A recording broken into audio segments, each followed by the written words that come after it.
Hello friends, are you all keeping fine? In the year 2005, Stephen Hawkings had been brought to the television studio with the help of a wheelchair. Who is this Stephen Hawkings? The biggest scientist of the 20th century is Albert Einstein, and his greatest invention, we all know, the theory of relativity, E is equal to mc square.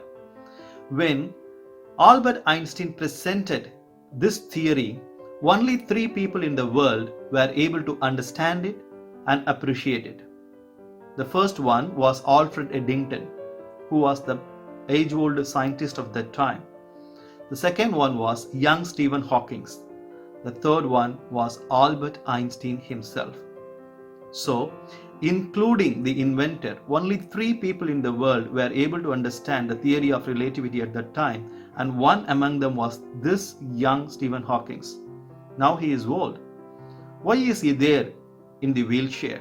Because his legs were not functioning, his hands were not functioning, his body, stomach, his head, nothing else in his body was under his control except the right pupil. Why he is invited to the television studio? Because he was to give an interview in British daytime time show. It was one Richard and Judy who interviewed this Stephen Hawkings. This program is one of the most viewed program of that time. Why? Because all the scientists of that time unanimously agreed that this Stephen was the most intelligent man in the planet Earth at that time. Richard and Judy asked so many hard scientific questions, to which, with the help of a voice synthesizer that was fixed into his wheelchair, Stephen very easily answered and get the appreciation of everyone. Richard and Judy somehow wanted to cage Stephen with their questions. So Richard asked Stephen, "How is your life?" Even to that question, without any hesitation, Stephen answered, "It is very enriching. I am happy and I am happily facing all the challenges of my life."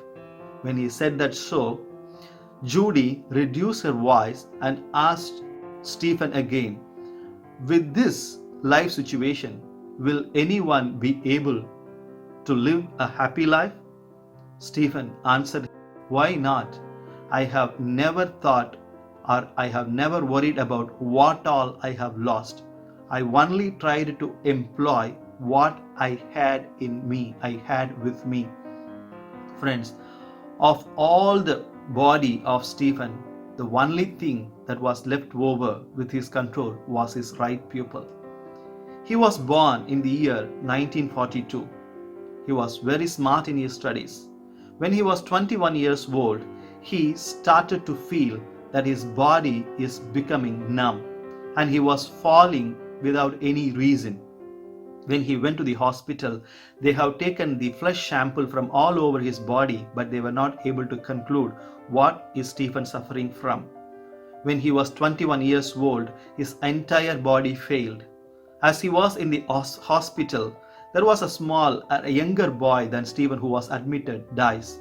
Instead of getting scared of his life, Stephen thinks that I am luckier than that particular boy. Although my body is not in control, my mind is in full control, so I can use it. Using that, he did all his education and he even became a professor. Just by giving signals through his right people, indicating the letters, he started lecturing. Whenever Stephen addressed the students, would flow in the universities. A California computer scientist found a voice synthesizer for Stephen. For what all Stephen wants to speak, he only has to move his right pupil. The synthesizer would talk for him.